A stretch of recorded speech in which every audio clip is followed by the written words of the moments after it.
a warm and busy record of the thickets pecked by the pink-billed bird in the thicket laden with red berries. A cute pink pointed-billed bird was flying.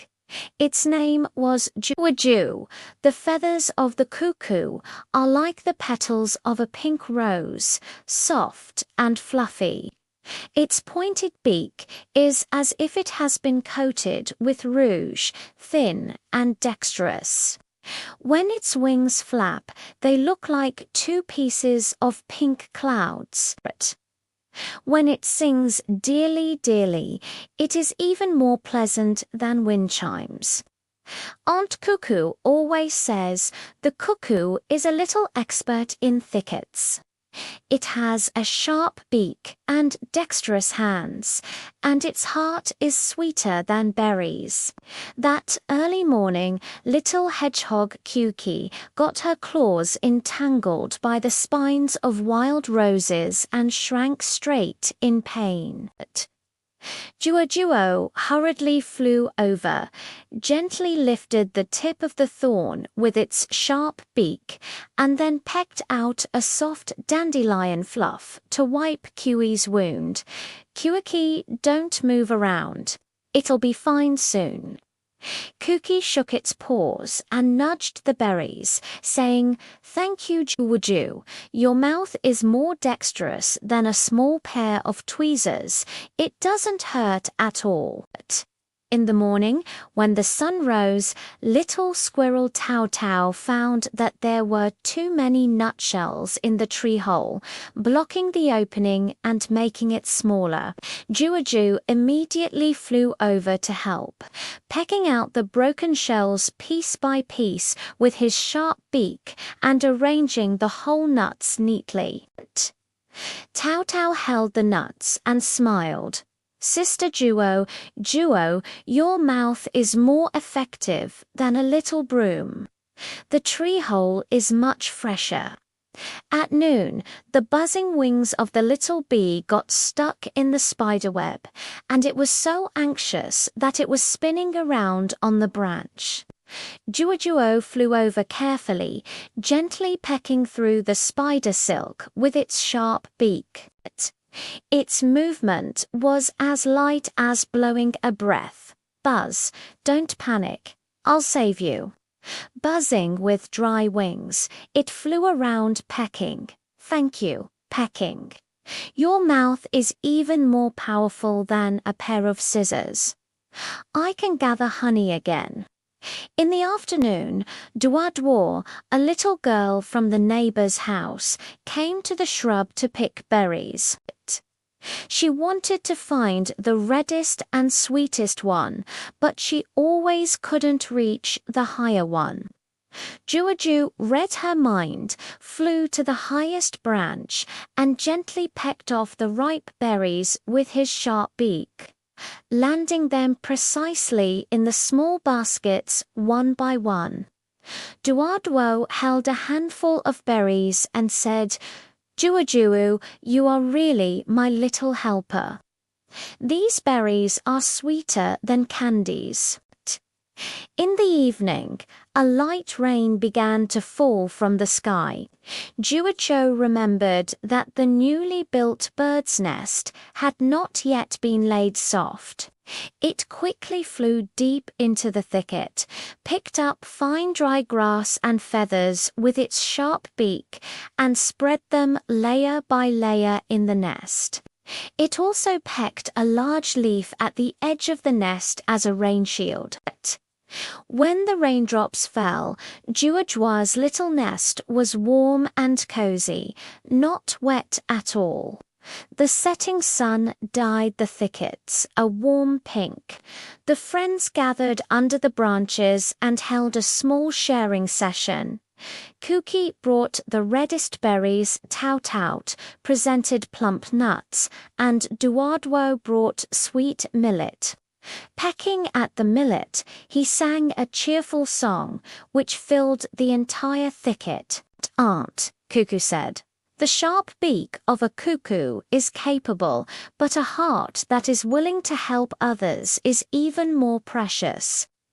When the moon rose, Peck was huddled in its warm little nest, with the fragrance of millet still lingering in its mouth.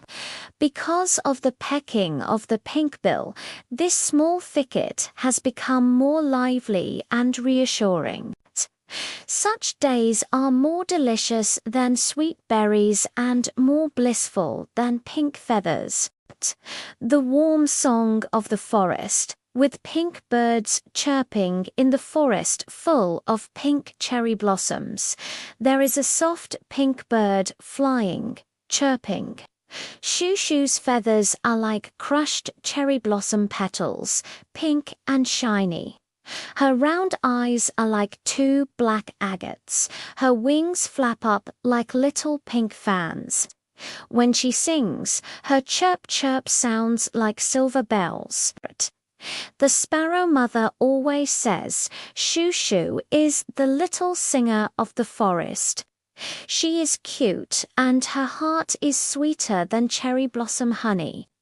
That early morning, little hedgehog Kuki was looking for wild fruits under the cherry blossom tree and accidentally fell into a small pit.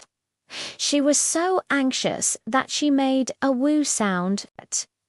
When Juju heard the crying, it quickly flew to the edge of the pit and sang loudly towards the woods. This was a distress signal from it and its friends. Soon the little squirrel Tauto came over and made a ladder with branches. Kuki finally climbed up and hunched over to Juju, saying, "Thank you, Juju. Your singing is more effective than a trumpet." In the morning, the sun made the cherry blossom petals slightly curled. Little bees got lost while buzzing to gather nectar and wandered around among the flowers. Shoo-shoo quickly flew to Weng Weng's side, singing the guiding song as he flew towards the beehive. Weng Weng, follow my voice.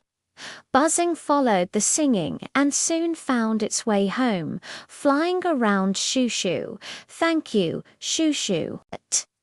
Your singing is clearer than a navigation light.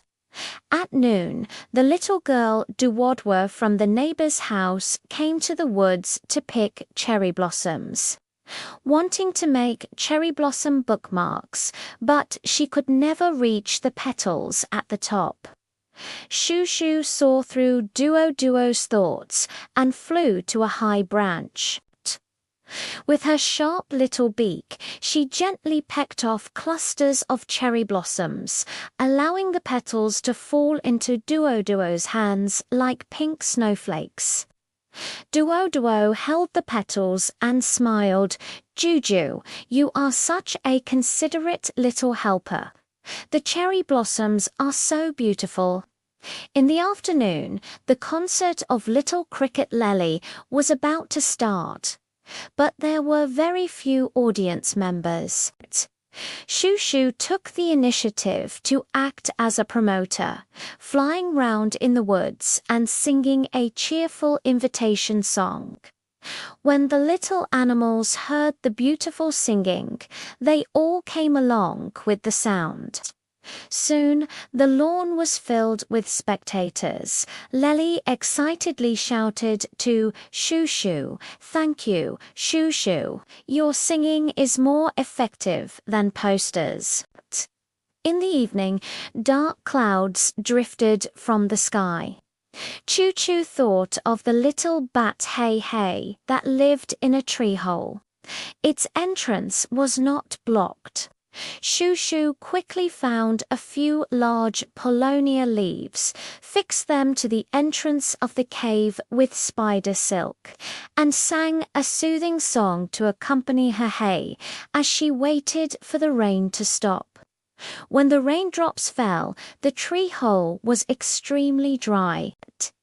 Hey flapped his wings and said, "Thank you, Shoo-shoo. Your singing is more reassuring than a serenade." The setting sun dyed the woods a warm pink. The friends gathered under the cherry blossom tree and held a small sharing session. Cookie brought sweet wild fruits, Wang Wang offered fresh nectar, and Duodwo brought small cookies with a cherry blossom flavor. Shu stood on a branch and sang a happy song, which drifted very far away. The mother sparrow smiled and said, Shu's pink feathers are beautiful, but her helpful singing is even more touching.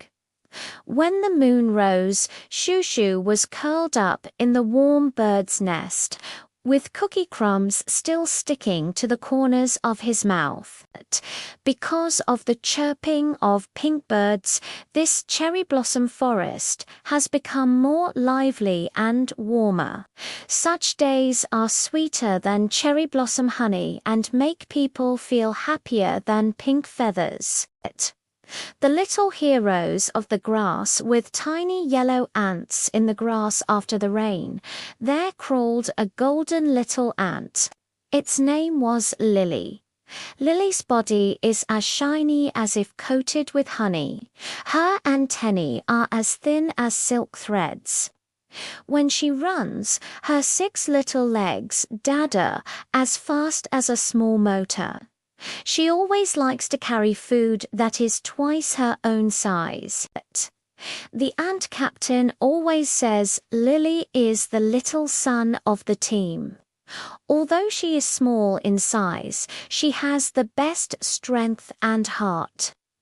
That early morning, the way the team was carrying breadcrumbs was blocked by a small puddle. The puddle was shining brightly, like a little Milky Way. The friends were all so anxious that they turned around in circles. Lily hurriedly ran to the dandelion, lifted a piece of fluff with her antennae, and then found a thin grass stem to rest on the puddle, shouting, "Come and walk on the fluff bridge." The ants walked steadily across the soft bridge. The team leader waved his antennae and said, "Lily, your method is even better than a small bamboo raft." In the morning, the sun was scorching hot on the stones. Little ladybugs got heat stroke and lay motionless on the leaves. Lily immediately gathered her companions, carried the grass leaves moistened with morning dew, covered Dion with them, and then lined up to send dewdrops to its mouth. Dion slowly opened her eyes, flapped her wings, and said, "Thank you, Lily. You are even more considerate than the little nurses. I feel much better now." At noon, the little Master Duadwa dropped her beloved glass bead in the grass and squatted on the ground crying. Lily smelled the floral fragrance on the beads and followed the scent into the crevices of the stones, gently pushing them with her antennae, but the beads were too heavy. It hurried back to its nest to call for help. A group of yellow ants worked together, pushing the pearl out as if carrying a small sedan chair. Duodwo saw the glass bead rolling to her feet and was pleasantly surprised to pick it up. She found that the ants were queuing up and retreating towards the grass. She quickly crushed some breadcrumbs and placed them on the ground, saying softly, "Thank you, little heroes." Lily led the way onto the breadcrumbs, and her antennae touched Duadwo's fingertips, as if greeting each other. In the evening, dark clouds gathered again. Lily recalled that there was nothing to keep the rain off the entrance of the newly built ant nest. It led its companions to bring in the dried leaves, glued them together with spider silk to form a rain shield, and also piled up small stones around when the raindrops fall. The ant nest is dry and refreshing. The little ants all praise that they have thought of everything carefully. The setting sun dyed the grass a warm yellow. The friends surrounded Lily, sharing the breadcrumbs that Duardwo had given them. Lily stood on the tallest blade of grass, with its antennae held high. It knew that even though it was very small, it could still do many things for everyone. The ant captain smiled and said, "The yellow bodies of the ants are eye-catching, and their brave and helpful hearts shine even brighter." When the moon rose, Lily lay on guard at the entrance of the ant nest, her tiny figure shining like a yellow gem in the moonlight. Because of the yellow ants, this patch of grass has become more lively and reassuring. Such days are sweeter than sweet breadcrumbs and happier than a golden body. The growth story of the soft vegetable leaves of the yellow caterpillar in the vegetable garden filled with cabbages. There crawled a golden caterpillar called Ruin Ruin. The soft body is like being coated with a layer of honey butter. Round and plump, with light yellow stripes on its body. When it gets up, its chubby belly arches up and down, leaving shiny little marks. The cabbage worm Diane always says, "Soft, soft is the little treasure of the vegetable garden." It looks cute and soft, and its heart is even more tender than the vegetable leaves. That early morning, little Aunt Guago's group was stopped by a small puddle on a vegetable leaf. The puddle was like a small mirror. The ants dared not step on it and turned around in a hurry. Ruanru quickly climbed over and used her chubby body to rest at both ends of the puddle, like building a small yellow arch bridge. "Guagu, come over on my back." The little ants crawled steadily in a line. Guago waved its antennae and said, "Thank you, Ruin Ruin. Your body is more stable than a small plank. What a life-saving bridge." In the morning, the sun was scorching hot on the vegetable leaves. Little ladybugs were hiding behind the leaves, panting, but accidentally slipped down. Ruan Ruin just crawled past and quickly covered it with her body, slowly wriggling to push Diandian back to the shade. "Diandian, it's cool here. Don't run around anymore." Dion flapped her wings and said, "Thank you, Ruit. Your body is softer than a small cushion. How considerate." At noon, the little Master Duadorbu came to the vegetable garden to pick vegetables. She saw Ruan Ruin trying hard to climb up the tall cabbage, her short legs kicking off very seriously. Duadwo squatted down and gently stroked its back, saying, "The little caterpillar is so cute. Let me pick a tender leaf for you." Soft lay on the fresh vegetable leaves, taking big bites, feeling sweet in her heart. In the afternoon, the little snail in the vegetable plot gradually lost its way home and curled up on the vegetable leaves, crying. Ruan Ruan remembered that the snail's home was beside a stone under the fence. She quickly led the way in front, climbed for a while, and then turned back to wait slowly. "Follow me. Your home is right ahead." Slowly following Ruin Ruin to its home, I waved my antennae at it to express my gratitude. In the evening, dark clouds drifted from the sky. Soft saw the little cricket lily under the vegetable leaves. Its little nest on the grass was almost blown away by the wind. Ruan quickly found some thin grass threads, pressed one end with her body to fix Lele's little nest, and lay down beside it to block the wind. Lele, now you don't have to worry any more. When the raindrops fell, Lele's nest was steady. She sang a song and said, "Thank you, Soft. You are such a reliable companion."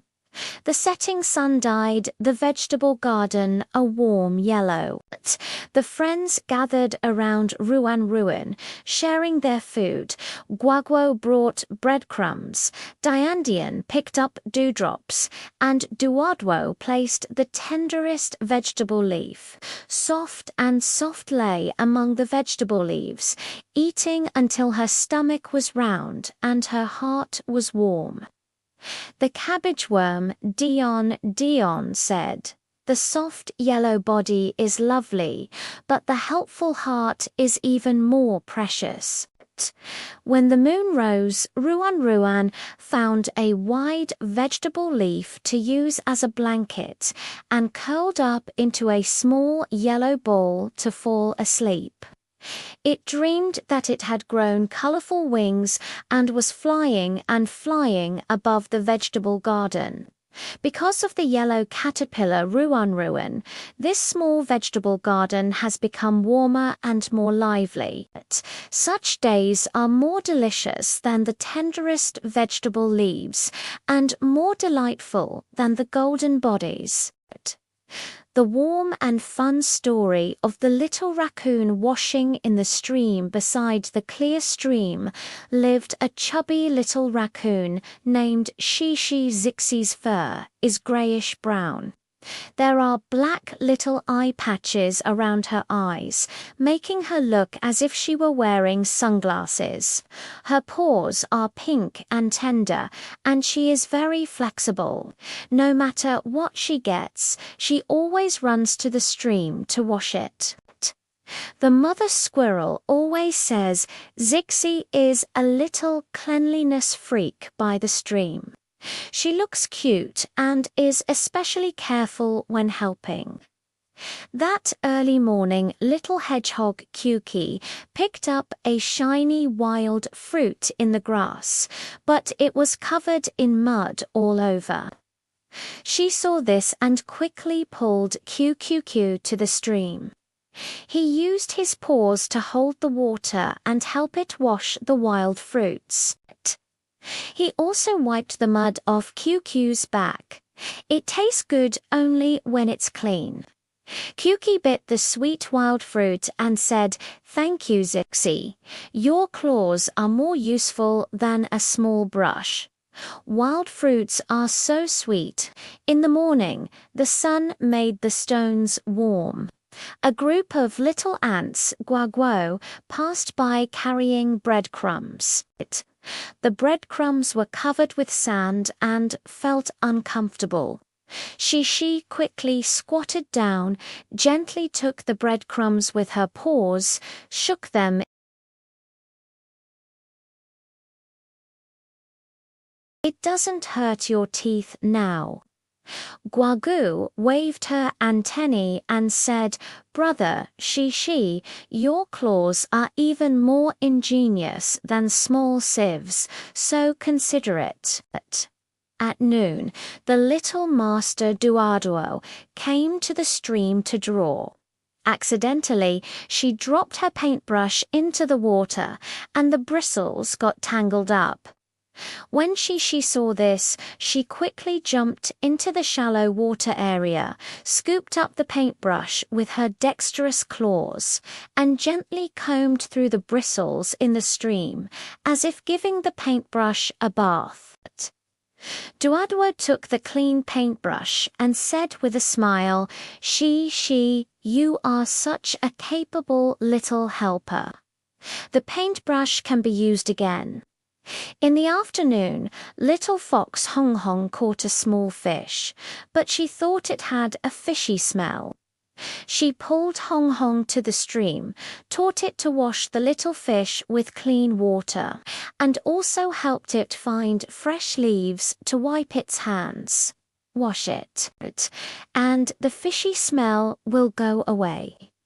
Hong Hong was munching on the fragrant little fish and wagging her tail at Shi. Thank you, Shi. Your method works even better than spices.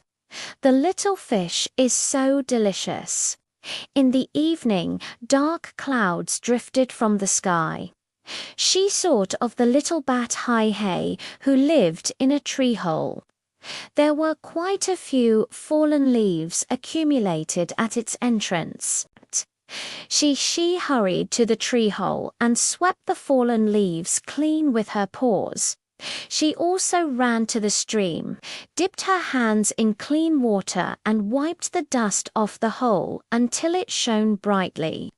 When the raindrops fell, the black tree hole was spotlessly clean. It flapped its wings and said, "Thank you, Wash. You are even more meticulous than the little butler." The setting sun dyed the stream warm golden. The friends gathered by the stream and held a small sharing session. Kiyuki brought washed wild fruits, Guago brought sweet breadcrumbs, and Duoduo brought sweet honey cookies. She squatted by the stream, gently dipped the cookies in the water and ate them with great relish, her eyes narrowing into small crescent moons. The mother squirrel said she's cleanliness obsession is cute, but her warm-hearted and helpful heart is even more precious. When the moon rose, she lay on the stone by the stream, her paws still carrying the coolness of the water. Because of the little raccoon washing, this forest by the stream has become cleaner and warmer. Such days are more delicious than sweet wild fruits and more delightful than clean fur. A little growth task for the little giraffe Duoduo under the acacia tree on the African savanna stands. A little giraffe named Duoduo. Her fur was as if scattered with gold.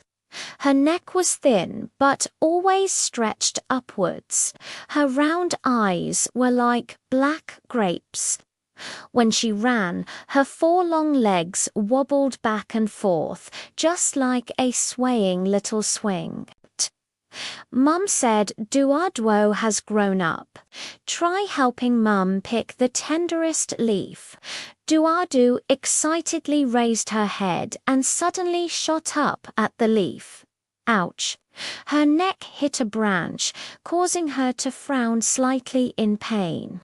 Mother gently licked her forehead and said, "Don't panic. Keep your legs steady and then apply more force." Duoduo nodded. This time she slowly stood firm, pushed off the ground with her hind legs, and stretched her neck steadily upwards. Just as she was about to reach the leaves, a gust of wind blew. She swayed and almost fell down. She quickly hooked her long tongue onto the branch to steady herself. Finally, she bit off a tender leaf still covered with dewdrops and happily ran to her mother's side. Mum chewed the leaves and smiled. My Duoduo is not only brave, but also has learned to use her brain. Under the setting sun, the shadows stretch out long. She knows that growing up is like growing leaves. Even if they are a bit clumsy, as long as they don't give up, they will surely succeed. In the evening breeze, her little neck straightened even more, like the proudest sapling on the grassland. The growth story of the young sapling in the green courtyard in the yard of my grandma's house. There is a small sapling. Everyone calls it green when it was first planted. It was only as tall as the knees, with thin branches and a few tender green leaves on top, like a shy little baby. Every day it tried hard to absorb the sunlight and rain, hoping to grow taller quickly. Grandma waters it every day and also sets up a small wooden stick beside it, fearing that the wind might blow it over. That early morning, LVLV had just been moistened by the morning dew until its leaves shone when it heard a rustling sound. It was the chirping of a little sparrow that had just flown out of its nest. It wanted to find a safe place to build a new nest, but the big tree in the yard was too tall for it to fly up. Green quickly shook its slender branches and shouted to Shoo Shoo, Shoo Shoo, come to me. Though my branches are thin, they can help you keep out the wind. Shoo Shoo flew around LVLV twice and landed on the thickest branch, picking up dry grass and feathers, and slowly built up a small nest. After setting it up, Juju flapped her wings at LVLV and said, "Thank you, LVLV. Your branches are even more stable than I thought. From now on, this place will be my home." Day by day passed, and LVLV gradually changed its appearance. Its branches grew thicker, reaching as tall as Grandma's waist. Its tender green leaves turned dark green, and many new branches sprouted. When the wind blew, the leaves rustled, as if singing a happy song. In the morning, after Grandma finished washing the clothes, she found that there were enough clotheslines, and there was no place to hang the freshly washed handkerchiefs. When LVLV saw this, she quickly stretched out the smoothest branch in front of her grandma, as if saying, "Grandma, hang it with me." Grandma smiled and tied the small handkerchief to the branch. The handkerchief gently fluttered in the wind, as if she had tied a colorful little scarf for LVLV. Grandma touched the green branch and said, "Green is so sensible. Now you can even help Grandma with the work." At noon, the sun was scorching hot. My neighbor's little brother, Dodo, came to play in the yard. After running for a while, he was sweating profusely and wanted to find a cool place to rest for a while. Green quickly spread out its thick leaves and built a green little pergola for Dodo. "Dodo, come and rest under me for a while. Leaves can block the sun." Dudu ran under LVLV. Sure enough, it was much cooler. She also picked up a small stone that had fallen on the ground, and drew a big smiling face at the base of LVLV. "LVLV, your awning is even more comfortable than Grandma's bamboo chair." In the afternoon, a few small green fruits suddenly sprouted on the green branches. They were sweet little crabapple fruits. Little Squirrel Lily jumped down from the courtyard wall. When it saw the fruit, its eyes lit up, but it couldn't reach it, so it had to circle around LVLV. LVLV quickly drooped the fruit-bearing branches and said, "Lily, don't worry. Pick them slowly." Lily stood on tiptoe, picked a fruit, took a bite, and the sweet juice spread in its mouth. It quickly picked two more, put them in its arms, and shook its big tail at LVLV. "Thank you, LVLV. Your fruit is sweeter than the pine cones I found." In the evening, dark clouds suddenly rose from the sky, and it began to drizzle. The little snail that had just been playing in the yard slowly had nowhere to take shelter from the rain, and its shell was all covered with mud and water. LVLV quickly let a large leaf hang down and cover slowly above, as if opening a green umbrella. Slowly hiding under the leaves, slowly stretching out its antennae. It waved at Green Green and said, "Thank you, Green Green. Your leaves are just like little umbrellas.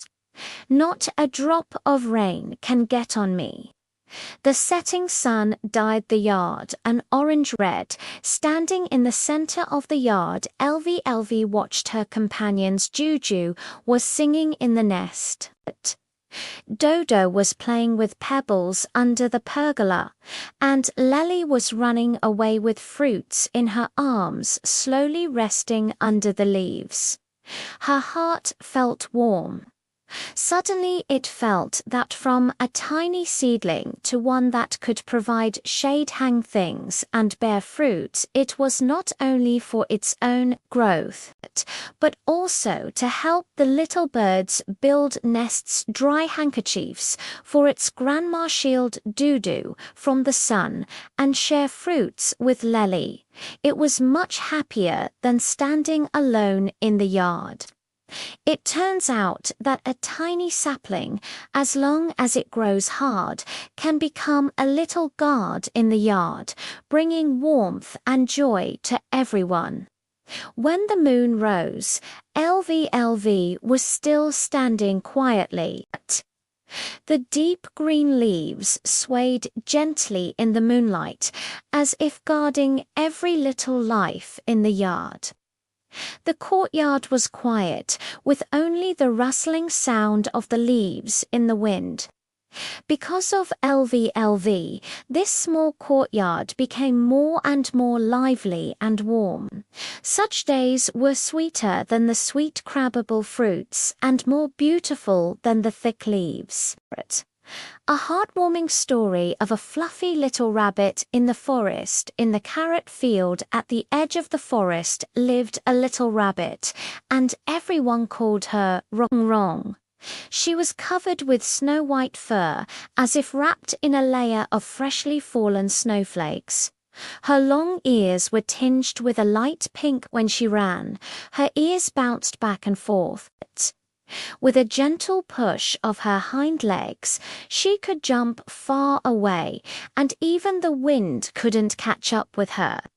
The most special thing about her is her little nose. She always loves to sniff around and can find the sweetest carrots in the forest, as well as the little troubles of her friends. That early morning, Rong Rong carried the small bamboo basket woven by her mother and went to the field to pick the freshest carrots for breakfast. Just as I pulled out a carrot still covered with soil, I heard a soft woo cry. It was the little hedgehog Kuki that had just moved to the forest.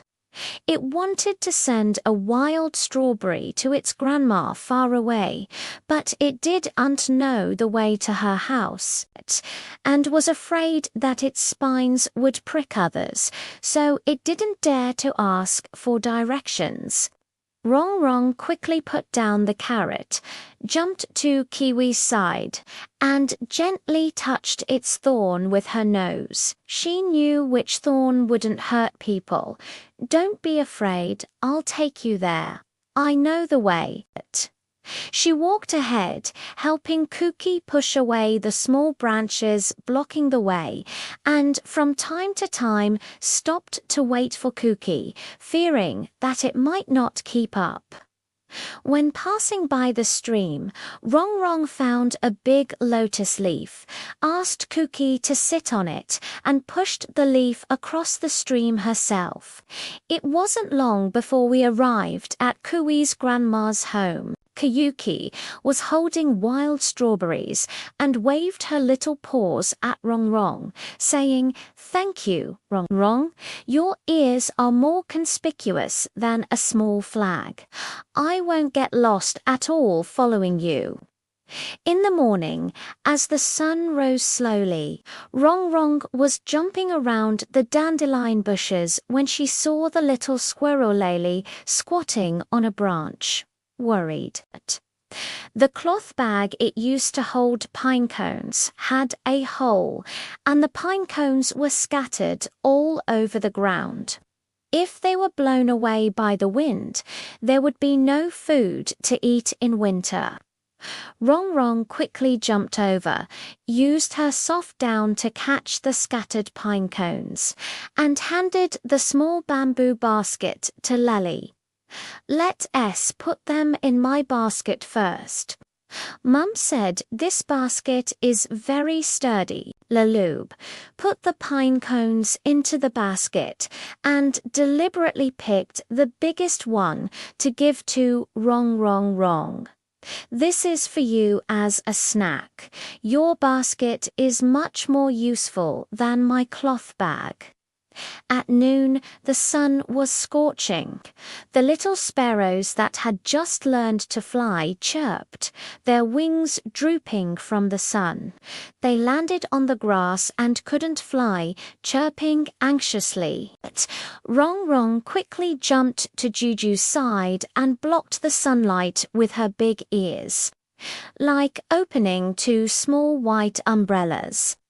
She also took out a dewy carrot from the basket, squeezed out the sweet juice and fed it to Juju to drink. Shushu drank the carrot juice and gradually regained her strength. She flapped her wings at Rong Rong and said, "Thank you, Rong Rong. Your ears are cooler than leaves." In the afternoon, dark clouds suddenly drifted from the sky, and it seemed that it was about to rain. Rong Rong remembered that the little ants Guogo were still carrying breadcrumbs on the distant hillside. She quickly jumped over and called out Zizi. To them she had learned the sound of ants from her mother, reminding them to go home quickly.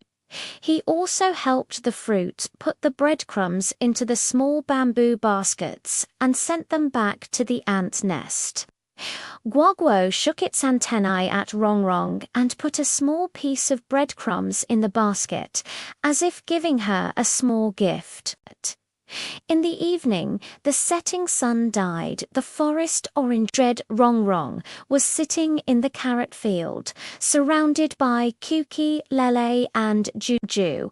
They were sharing carrots, pine cones, and wild strawberries. Rong Rong bit into the sweet carrot, looking at the smiling faces of her friends. Her ears swayed gently, and her heart felt warm. Suddenly, she felt that running fast was not just for jumping and playing, but also to help everyone deliver things, shield from the sun, and pass on messages. It was much happier than eating carrots alone. It turns out that even a tiny rabbit can, with its own enthusiasm and agility, become a little sun in the forest, bringing warmth and safety to every friend. When the moon rose, Rong Rong was still bouncing along the path by the field, her snow-white fluff gently twinkling in the moonlight like a moving little cotton ball. The forest was quiet, with only the chirping of insects and the soft footsteps of Rong Rong. Because of Rong Rong, this forest became more and more lively and warmer. Such days were sweeter than sweet carrots and more comfortable than soft down. A heartwarming memory of the little turtle slowly walking in the pond. By the pond at the edge of the village lived a little turtle, and everyone called him Mooman. He has a deep green hard shell with irregular patterns on it, as if wearing a strong little armor. His 4 short legs move slowly, and he even speaks softly. He is always laughed at by his friends as walking slower than a snail.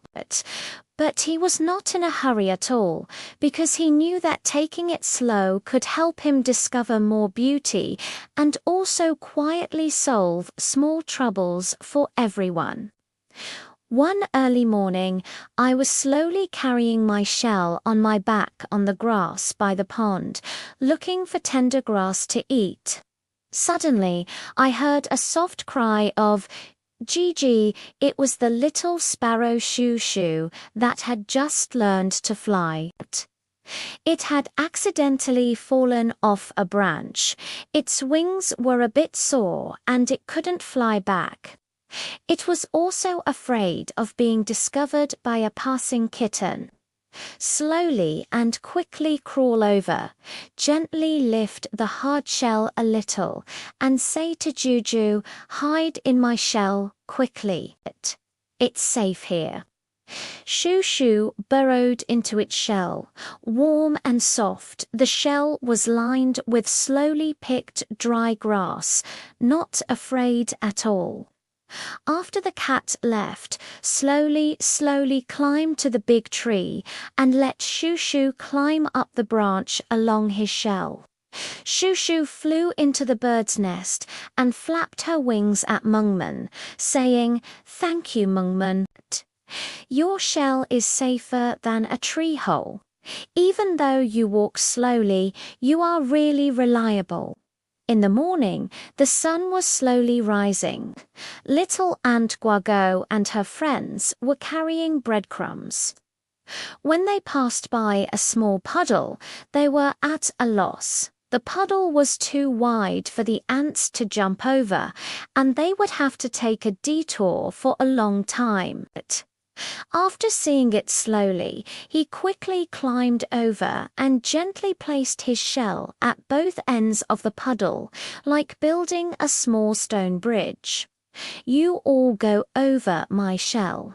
Walk slowly and don't be in a hurry." The fruit lined up and walked steadily over the shell, leaving a small crumb of bread on it slowly. "Thank you, Mungmang. Your stone bridge is even more stable than leaves.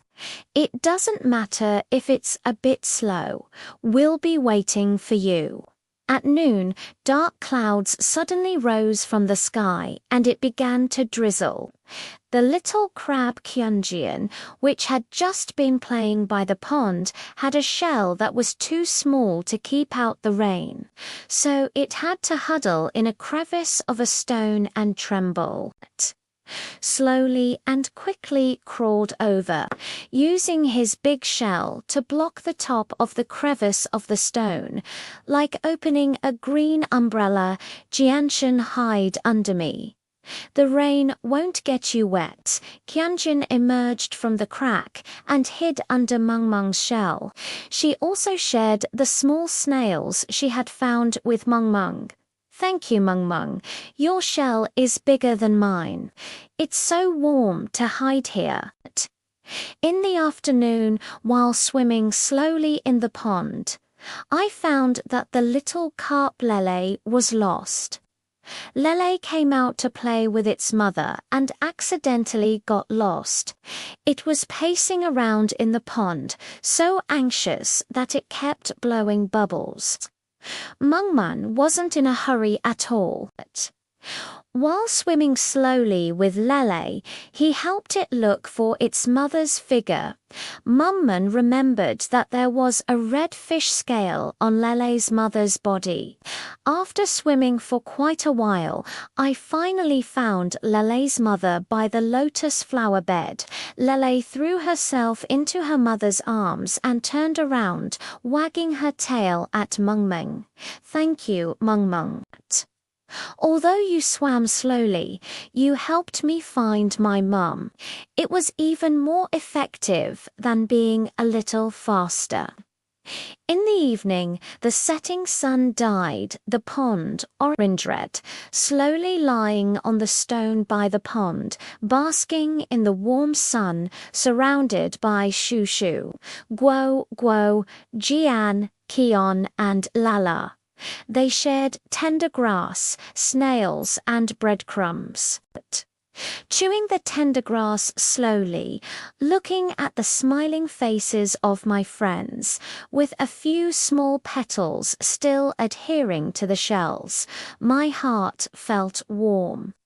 He suddenly felt that there was nothing wrong with walking a little slower. Walking a little slower allowed him to listen carefully to the chirping cries, to build the stone bridge steadily, and to patiently help Lely find his mother. It was much better than running over in a hurry and being of no help at all. It turns out that a little turtle that walks slowly can also become a little guardian by the pond with its own patience and gentleness, bringing safety and happiness to every friend. When the moon rose, it slowly crawled on the stone, its deep green shell gently twinkling in the moonlight like a moving little jade. The pond is quiet, with only the chirping of insects and the sound of flowing water. Because of this, the pond has become warmer and warmer, and more reassuring. Such days are sweeter than tender grass and more solid than hard shells. 医生翻译结果来自有道神经网络翻译 YNMT 通用场景主句对照 8. The heartwarming story of the little snake in the forest. In the grass of the forest lived a little snake called Wanwan. Its body is a light bluish green, as if wrapped in a layer of spring grass leaves with fine white patterns on it. When it gets up, its body twists and turns flexibly, like a moving little ribbon. At first, the little animals in the forest were a little afraid of it. It wasn't until they found out that Wanwan was actually a warm-hearted little helper. One early morning, Wanwan was basking in the sun on a branch when suddenly she heard a weak gee-gee sound. It was the chirping of a bird just learning to fly, which had accidentally fallen from its nest and hung on a vine with its wings tightly bound and unable to break free. Wanwan hurriedly climbed over, gently bypassing the vines with her soft body, and gradually untangled the vines that were entwined around Juju's wings. Its movements were particularly gentle, fearing to hurt Choo-Choo. It wasn't until Choo-Choo could fly again that Wanwan heaved a sigh of relief.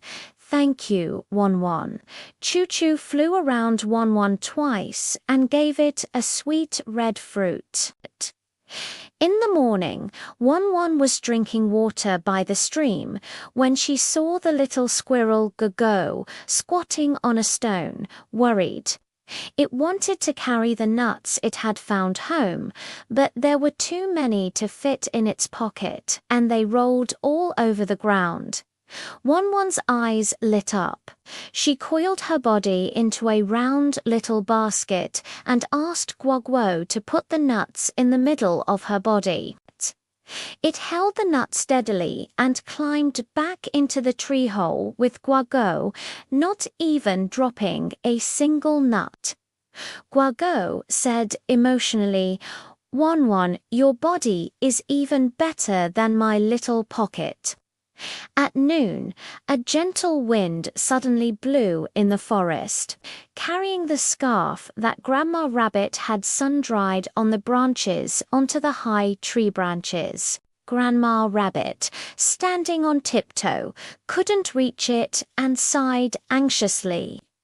One hurriedly climbed over, nimbly climbing along the tree trunk to the branch. She wrapped her body around the scarf, slowly pulled it down, and gently placed it in Grandma Rabbit's hand. Grandma Rabbit stroked One-One's head and said with a smile, "Our One-One is such a good child. We are not scary at all." In the evening, the setting sun dyed the forest orange-red. One-One was lying on the grass, surrounded by Juju Guago and Grandma Rabbit. They were sharing red fruits and sweet carrots. One-One chewed the red fruit and suddenly felt, being able to help my friends solve problems is much happier than basking in the sun alone in the grass. It turns out that no matter how you look on the outside, as long as you have a warm heart, you can become everyone's good friend. The days in the forest have become more and more lively and sweet because of the helpful little snake. The green four-season travel notes of the little leaf on the maple tree in spring. A tiny new leaf sprouted, and everyone called it green. Its body is tender, with faint serrations along the edges. The color is a bright light green, like jade washed by the spring rain. When the wind blows, it gently sways, singing the song of spring together with the little birds on the branches. One early morning, little Aunt Guaguo was carrying her luggage to her grandma's house. But a small stream blocked her way. When Guogo was running around in circles in anxiety, LV saw it and quickly shouted to her, "Guogo, I'll be your little boat." Grandpa Wind gave a gentle blow and LV floated onto the stream. Guagu quickly jumped up and sat steadily in the middle of LV. LV carried Guagu, drifting slowly along the stream. She also shielded Guagu from the splashing water and safely sent him to the opposite bank. "Thank you, Green." Guagu waved goodbye and LV smiled and said, "Remember to come and see me in autumn. Summer has come." LV has grown big and green, becoming the most eye-catching leaf on the maple tree. The midday sun was scorching hot. Little ladybugs were lying on the leaves, almost dizzy from the sun. LV quickly stretched out her body like a small green umbrella, blocking the sunlight completely. Dion lay under LV, enjoying the breeze and falling asleep comfortably. In her dream, she mumbled, "LV's umbrella is so cool. Autumn has come." The green body gradually turns golden yellow, with a hint of orange-red at the edge, as if wearing a colorful little coat. One day, the little squirrel Lely came to pick up leaves to make a nest. When he saw LV, his eyes lit up. "This leaf is so beautiful, it can just be my little blanket." LV gently swayed her body and floated down from the branch, landing in Lele's arms. Lele spread the green grass on the warm, dry grass. At night, she lay on it, smelling the fragrance of the leaves and sleeping very soundly. When winter is approaching, the green has turned deep red and will drift away at the slightest touch. It saw the little birds collecting soft things to build their nests, so it said to them, "Let me be your little cushion." The little birds happily carried green back to their nests and spread it on the bottom layer. LVLV lay in the bird's nest, listening to the chirping of the little birds, feeling warm in her heart. When the snowflakes were falling, although green gradually became dry, it wasn't sad at all. It had helped the little ants cross the river, provided shade for the little ladybugs, served as a blanket for the little squirrels, and even made a cushion for the little birds. Looking at the vast white forest, LV suddenly realized that no matter it was the tender green spring, the emerald green summer, or the golden autumn, every period of time could be of help to her friends. It turns out that a tiny leaf can leave so many warm stories throughout the 4 seasons. How fortunate it is. The buzzing nectar promise of the little bee in the sunflower bush of the garden. There lives a tiny bee buzzing. Its body is only as big as a fingernail. Its yellow and black fur looks like it has been sprinkled with a layer of gold powder. When its wings flap, they make a soft buzzing sound. Every time it collects honey, it fills the honey sacs on its hind legs up, as if it has 2 small honey jars hanging on it.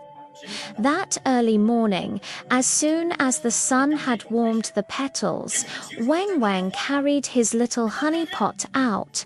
It landed on a sunflower and was busy absorbing the sweet nectar when suddenly it heard a woo-woo cry.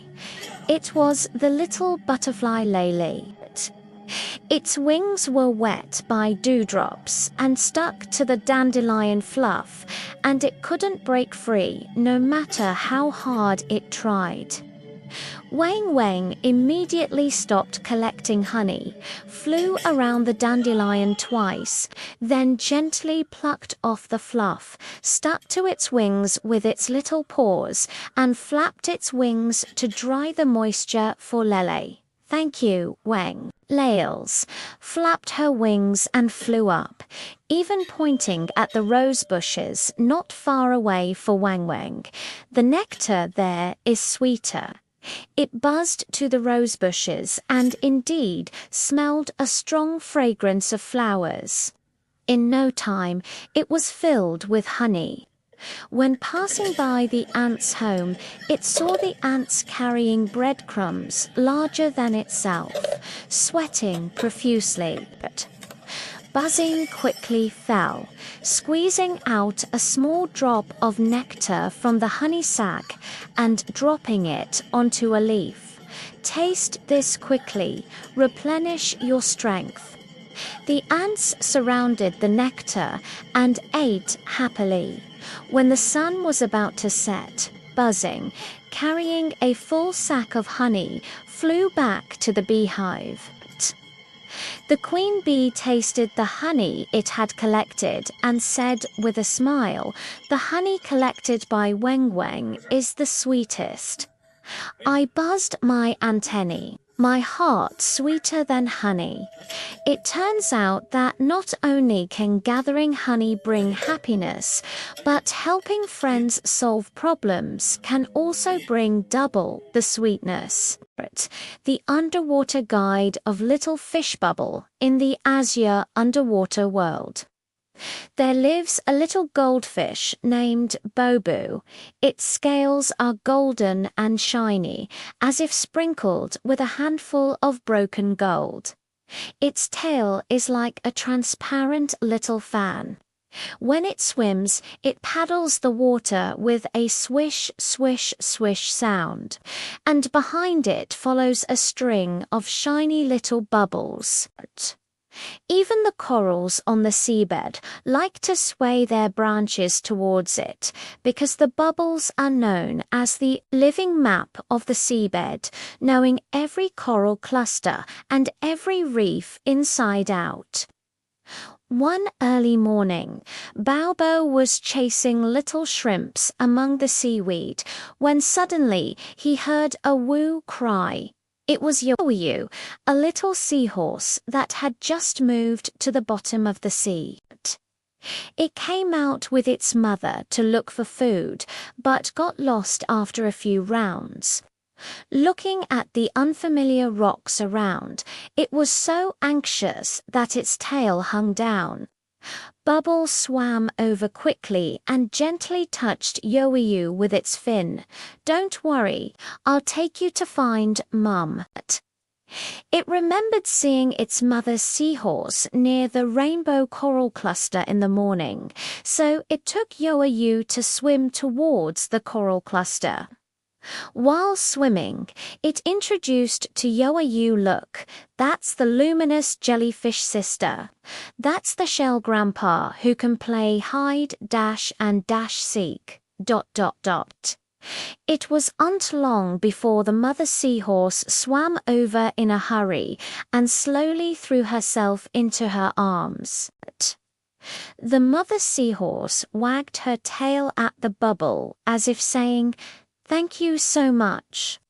In the morning, Baobo swam to the reef area and saw the little crab Kion squatting on a rock, worried. Kion wanted to find the small conch hidden in the shell for lunch, but after searching for a long time, he couldn't find it. His big pincer was a bit exhausted. Bubble's eyes lit up, and she swam behind a big rock with her pincers.